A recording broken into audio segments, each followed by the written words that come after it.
Ah,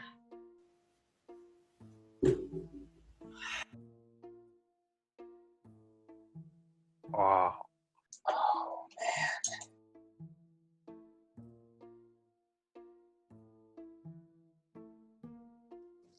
Oh my gosh. Okay.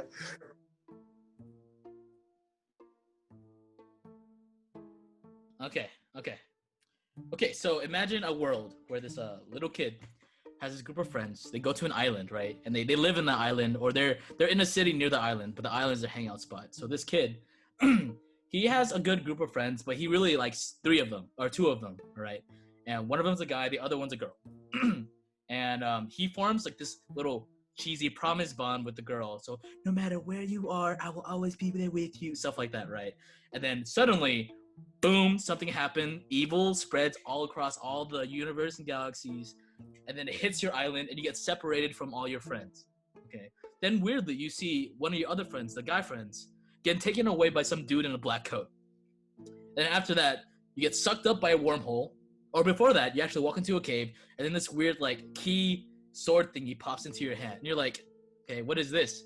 And then it turns out you can fight those little evil shadow thingies with the key sword thing, right? And so that's cool. You fight this really big shadow monster. After that, you like get knocked out or whatever, and you wake up in this weird world where it's really weird because they're like 11, 12 max at this age, and you just see these weird people, this weird like animal hybrid thing come up to you, and be like, "Hey, we're looking for you.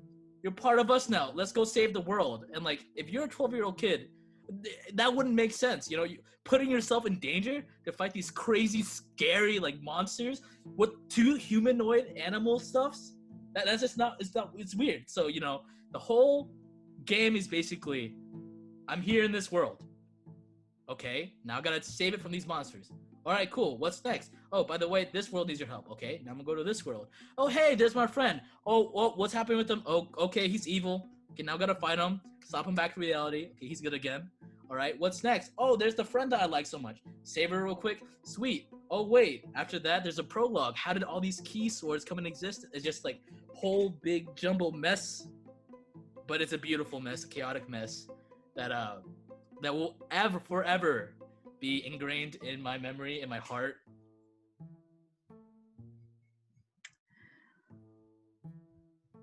old cranky guy with his horse travels across a really beautiful yet horribly managed land, battling monsters, picking up chicks, and constantly being in and out on one chick.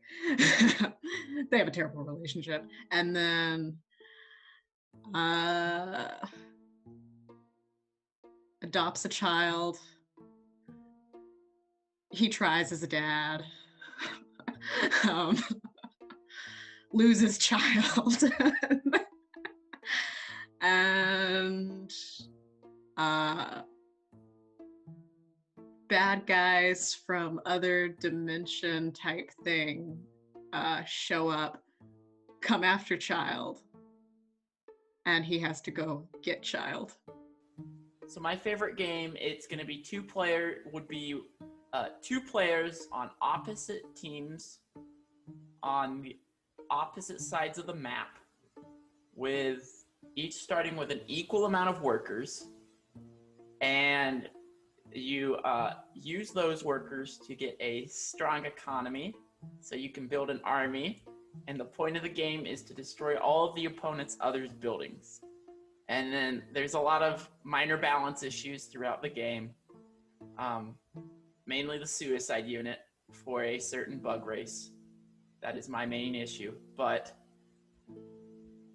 overall, it's a fantastic game, and I recommend everyone to play it. Okay, so there's this game, and basically you get sent off in isolation pretty much, and it's your choice to do so. You like decided that you wanted to leave civilization to go do this, and you get there and you start working for this raccoon that makes you give him lots of money for things, and then he also makes you build homes for other animals, and they come live on the island and don't help you with any of it, and you're basically spending all of your money to help other people people live. And it's so much fun, and you work on the lands, and you know, you leave work when you're done with your real work, and then you go to do more work for hours on end, and it's just a blast, and everyone should play this game.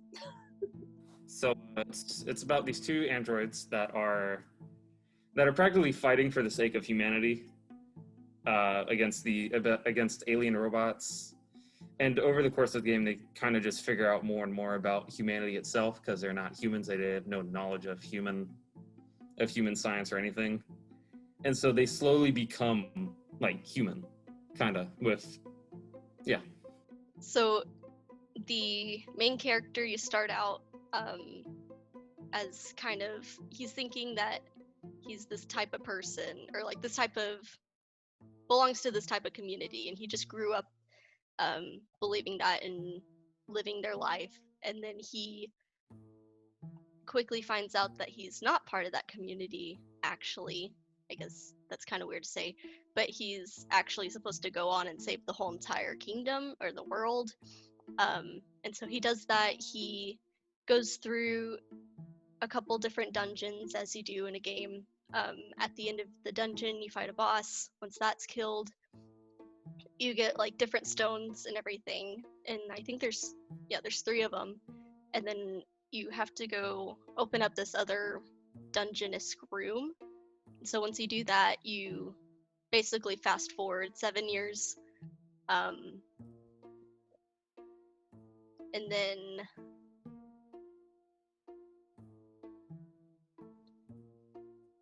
then you go back to those same dungeons as an adult.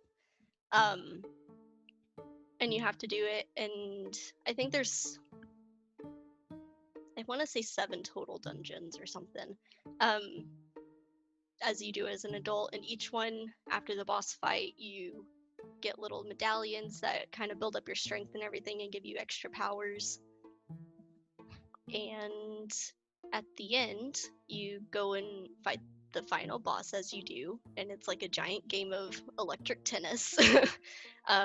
And then him and the supposed love interest have to go fight the second form of the final boss, which he's just like a giant pig, and it's kind of disgusting. But but after that, after you kill him, everything is all in well, and it just kind of goes back to normal. It's kind of weird, but that's what happens in video games. All right, so my favorite game of all time is a game that is extremely open world. It is something that is that genre based? I'm actually unsure. Okay, but basically it's a game that's survival based. It's about going from landmark to landmark, trying to figure out where exactly you need to go next to fulfill a larger goal. And it's basically to make yourself more powerful. But it's a huge open world, and there's a whole bunch of lower level monsters that you always see. It's kind of like the basic kind of, you're going into a game like this, you'll fight the slimes, then you'll fight the bigger monsters, and you'll end up at like some sort of just end boss for a specific area. And there is 4 end bosses for each of these 4 areas, and there's one huge boss for the entire game whenever you finish it. And there's a lot of people that like to take their time and kill every single one of the 4 bosses before they go on to the final boss, but there's a lot of people that also like to just go to the final boss and just totally disregard all the other bosses. And that's the game. It's the game that I spent the most time on, because I wanted to have a character that was overpowered, but not too overpowered for like the final boss, because I didn't want the final boss to be like easy or anything like that, because I've definitely seen people like just one-shot the final boss or something like that. Well, actually, the final stage for the final boss is already a one-shot, but it doesn't really matter too much. But it's basically about surviving, upgrading your equipment, having your equipment destroyed, but eventually getting an ultimate sword that you can use to defeat the final boss, because it is the bane of the final boss's shadow. And that's kind of a big hint as to what it is.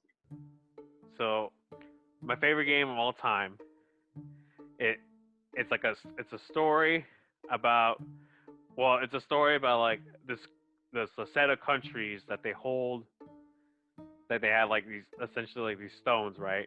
And each country has a stone which combines into like a separate power, but due to that there was like a great calamity that happened, so they had to separate the powers in order for the calamity to not happen again.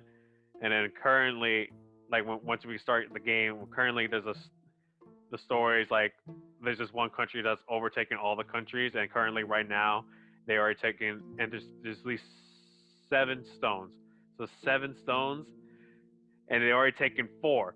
And then the story starts out with this girl, which is the princess of one of the kingdoms. She's being escorted through this valley, and basically the story is about like her and getting like an army together to stop this evil. Eventually, the plot unfolds with stop this evil from gathering all the stones. At one point, they actually do gather all the stones, and like something big happens, and meet up with a bunch of characters along the way. So it starts out with the opportunity to make your character, and it is the most customizable character platform that I have ever had the chance to play before. And so once you go through, you pick like what they look like, their race, what kind of individual that they can be. You start out, and the goal of this character is to go around the countryside, and you have to close all these different portals to hell that have been opened around the countryside. And along the way, even though that's like the primary quest, if you will, along the way you get to battle different characters or join a whole host of different like guilds, where that opens up a different storyline for you to pursue. And so it's a very customizable playing experience depending on what you're interested in doing, with a story that can be really pretty deep, where if you want to become a werewolf like assassin, you can pursue 2 different storylines, one about being a werewolf and another one about joining a brotherhood of assassins, like or if you want, I said werewolf, I think I meant vampire. I think werewolves came in a subsequent game. Anyway, yeah, so that's kind of that's the gist of the game. So this game, I would say, is definitely a little gory. It is a pretty emotional story for those who engage in the story mode. It has multiple characters, which I'm not allowed to tell you about, but it has multiple of them. And it has multiplayer. I don't know if I'm allowed to say that, but it has multiplayer. What else is there to say about it? This is weird. It's so hard because I want to tell you about it, but I can't say anything important about it. The graphics aren't great, but it's like, I think the biggest thing I can tell you about it without telling you anything about it is that it has a really good story if you play the campaign mode. That's all I'm gonna say. So this guy, he gets sent to Spain, and he works for the government, and so he's going to save the president's daughter, and he has to fight zombies to get her. That's it. So my favorite game is a dungeon crawler, top view dungeon crawler that will make you go insane because of the RNG that is involved with that video game. So the way I would describe this game is you control one player, but also many other players, and you tell them what to do. and you were trying to get the ball into the goal and prevent the other player from getting the ball into your goal. That's about the baseline objective of my favorite game. All right. Schizophrenic guy puts together a party of misfits to save the world. Never-ending fun. No matter how you chose to play this game, there was always fun with either friends or by yourself. You really got to, I mean, you weren't ever writing your own story in any way, but the story laid out for you was just so magnificently well done by the developer who shall not be named. Fantasy world where the god in this world just died, and there are several people that are chosen as potentials to fill in as the new god. But while the god has just died, some other crazy stuff is happening, and some ancient dark forces are coming back that hadn't been around in a long time. That's like setting the world kind of in an unbalanced state. And you play as one of the potential new god characters, and it's all about choice. It's all about stories. It's a very, very open-ended game. It's got a very great combat system, but it's you and your group and their journey towards destiny.